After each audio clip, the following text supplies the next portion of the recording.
What's up, guys? My name's Brandon, and welcome back to Apple Weekly. In this episode, we're going to discuss even more iOS 18.1 features and changes. We're going to discuss why the new iPad mini is more important than it seems, an update on Apple's AR glasses, a crazy AirTag story, and much more. And as always, if you want to stay updated with everything going on in the world of Apple, be sure to hit that subscribe button down below. Okay, so before we talk about iOS 18.1 and some of the additional new features and changes, along with when to expect the final release, let's talk about Apple's mini announcement this week, because we did get a new product announcement from Apple via press release, and this is the new iPad mini. So this has the same 8.3-inch liquid retina display as before, so no 120 Hz, no OLED display, just as expected. But this one is considered the iPad mini A17 Pro, so it's not considered the 7th generation, which is quite interesting, but it does support Apple Intelligence, and it does have 8 gigabytes of RAM. It does also support the Apple Pencil Pro and the USB-C Apple Pencil, so the Apple Pencil Pro, or the Apple Pencil 2 rather, is no longer supported, so you will need to upgrade if you only had that Apple Pencil. And the best part of all is that it starts at the same $499 price tag, but we now have 128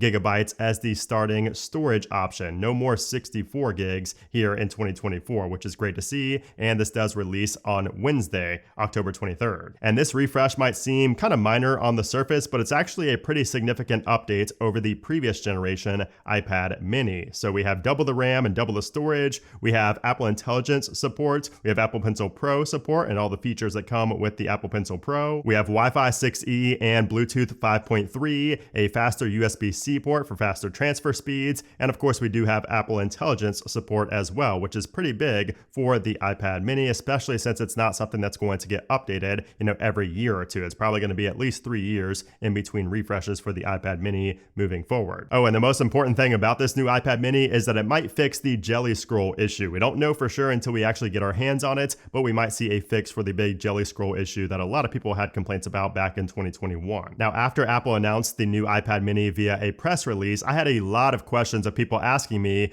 does this mean there's no October event anymore? And the reality is nobody knows for sure. Mark Gurman was the one who initially said we are going to see an event, but in his latest Power On newsletter update, he didn't say anything about an event. However, I do think that a Mac event is still possible for the end of October. Now, if that's going to happen, we will have to see invites like early next week, like on Monday maybe, or Tuesday, and then we should see, that event. It's probably going to be a very short event, and it's going to focus specifically on the M4 Max, which we are expecting multiple new M4 Max. So we'll have to wait and see, and hopefully we do see those event invites go out early next week. And of course, I will be live streaming that event if it does actually happen here on the channel. We can expect also those M4 Max to be released on November 1st, according to Mark Gurman. Anyways, we'll touch on some more news here in a moment, but let's first talk about iOS 18.1 and some additional new features and changes found in the software. So this week we did see the release of iOS 18.1 Beta 7, and I did not make a video on the channel because there was really nothing noteworthy to discuss in that update. This is kind of something new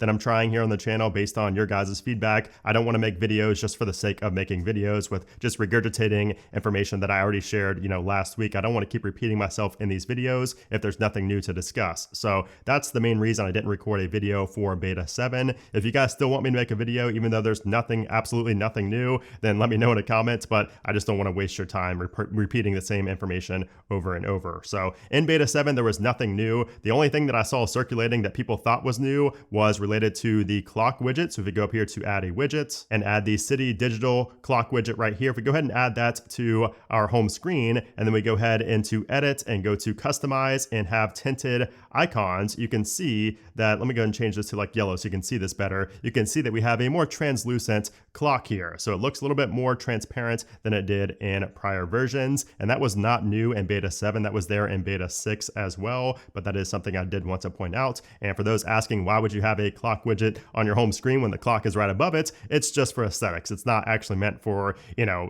just seeing the time. Unless you have, like I have Cupertino time right here. If you want to see another time zone, that can be useful for that as well. But that was not something I covered in previous videos. So I did want to go ahead and address the clock widget right there. Now, also we have some changes inside of our settings. So if we head into our settings and tap on our name up top here, and then if you go into the sign in and security page, we have multiple changes in here. So before on this screen right here where it says email and phone numbers, we just had an edit button up here in the top right hand corner, and that was it. But now in 18.1 as of beta 6, and we also see this in beta 7, you can see that we now have individual arrows where we can go into those individual emails or phone numbers. So that's new. And then also at the bottom, it says add email or phone number. Before it did not say that. And the big reason for that is because we can now set an alias email as our primary email. So once you go into one of those emails or one of those phone numbers, you have a toggle to set that as the primary email. So this is good news for those with multiple email accounts. And if we look further down on that page, we do have a few other changes as well. So where it shows change password and two-factor authentication, before there was nothing above that, but now with 18.1, it shows security. So it now shows security and then change password and two-factor authentication.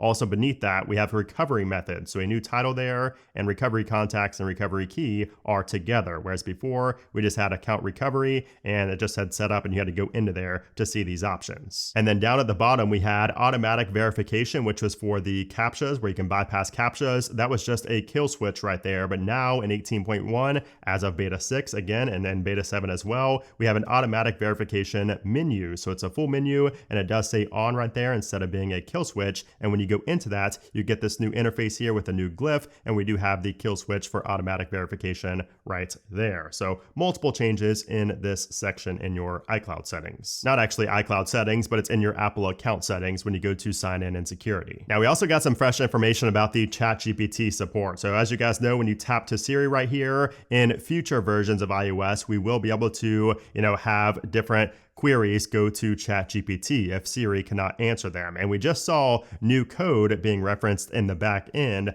to the ChatGPT integration coming to the iPhone. So this was found by Mac Rumors, and it appears that ChatGPT support is coming very soon, likely with iOS 18.2. And they also found code snippets for visual intelligence, which is the iPhone 16 exclusive feature where you press on the camera control and you point your phone, at a business or at a bike or whatever, and it will give you more information about what your camera sees. So hopefully we see those in 18.2 beta 1, which will hopefully be coming out at the end of this month. Also this week, Mac Rumors uncovered some backend code relating to car keys in the Apple Wallet application. So it looks like some Volvo, Polestar, and Audi vehicles are going to soon support digital car keys in the Apple Wallet application. And we also heard from the Apple Pay and Apple Wallet chief, Jennifer Bailey, that these car keys in the wallet application are going to be available for rentals in the future. Also this week, we saw Klarna officially announce their support for Apple Pay on iOS 18. So if you go to checkout online using Apple Pay, you can see here I have a $95 purchase. And if you go to other cards and pay later options, if you go over to that, you will see that under additional pay later options, we now have Klarna available as an option. And once you tap on set up, this is the page you will see where it says you can pay over time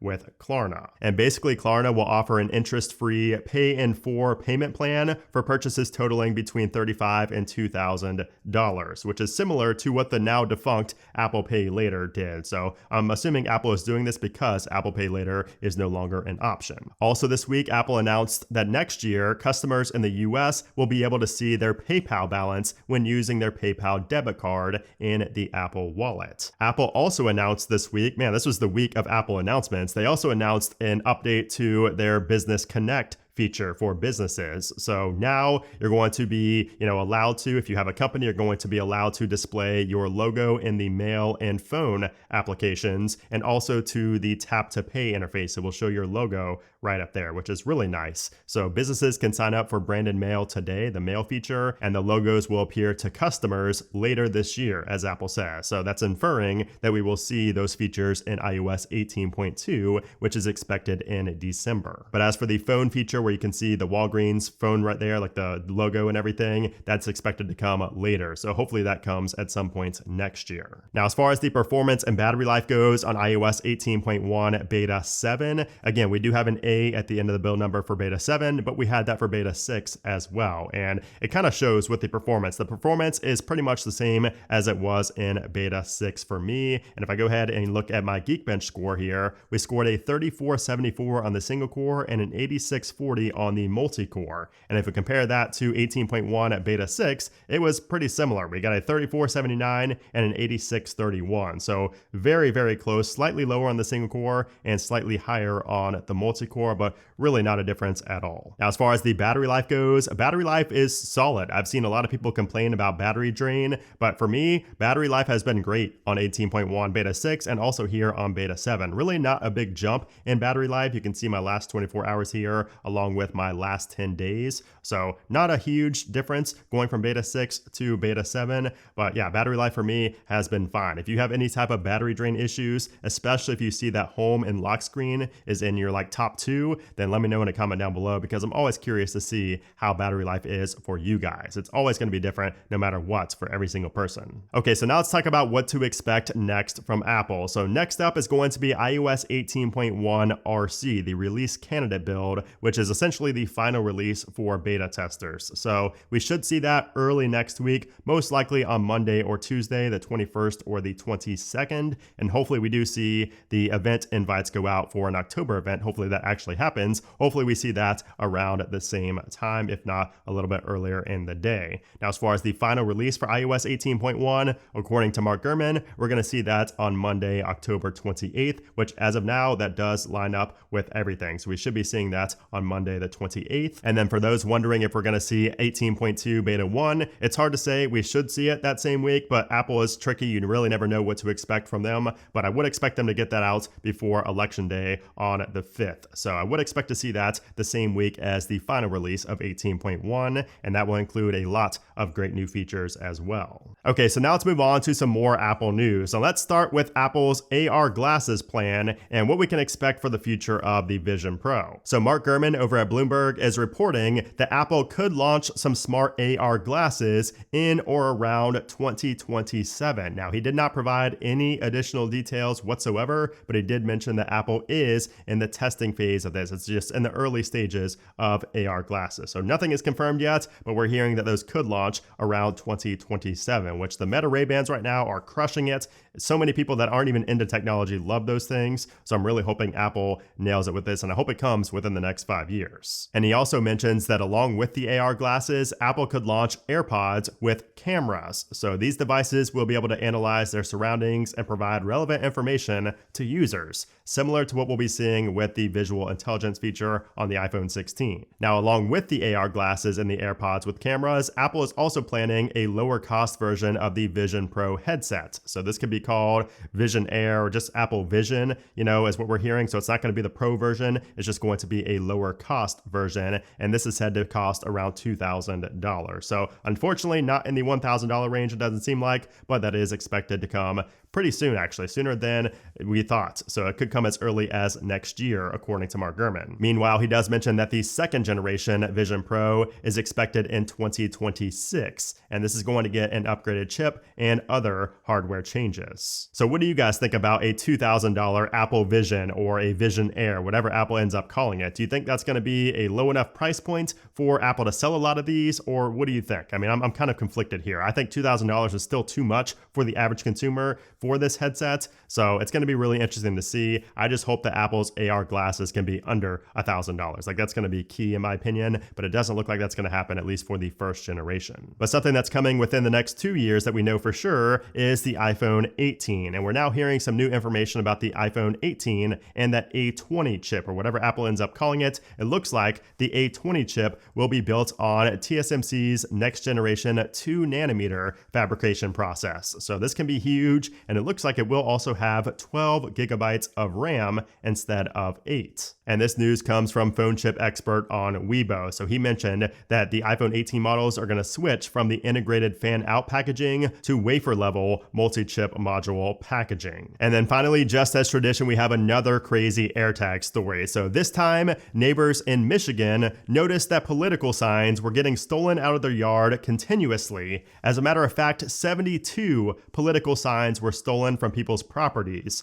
And apparently one of the neighbors was fed up because they somehow hid an AirTag inside of one of those signs. So of course they called police and relayed the location to the police, who ended up going to the wrong house at first. Yes, police knocked on the door and ended up searching the house after obtaining a warrant because the AirTag said the stolen signs were inside. So they searched the entire house for hours, and the owners of the home explained how it felt very invasive because police had video of the suspect and his car, which didn't match these innocent people who were getting their house just searched all the way through. Anyways, it turns out that those 72 stolen signs were directly next door. So a 27-year-old was arrested and charged with larceny and concealing stolen property. So that is crazy, and I feel bad for the innocent people because the police were really saying, yes, you do have it. We have location here. Like they were just telling them that they were the ones who stole it, even though they were not. Police should have used the precision finding feature. That way they could actually locate the AirTag itself, like with a, in proximity view and not just relying on the big map, which can be pretty inaccurate at times. And that's good for you guys to remember as well. Like be sure, if you're going to confront somebody, be absolutely sure that it is them with the, stolen property with your AirTag. Use precision finding so you can be sure. Anyways, that's it for this week. Hope you guys enjoyed it. If you did, give it a thumbs up. Also be sure to subscribe for more, and I'll see you next week.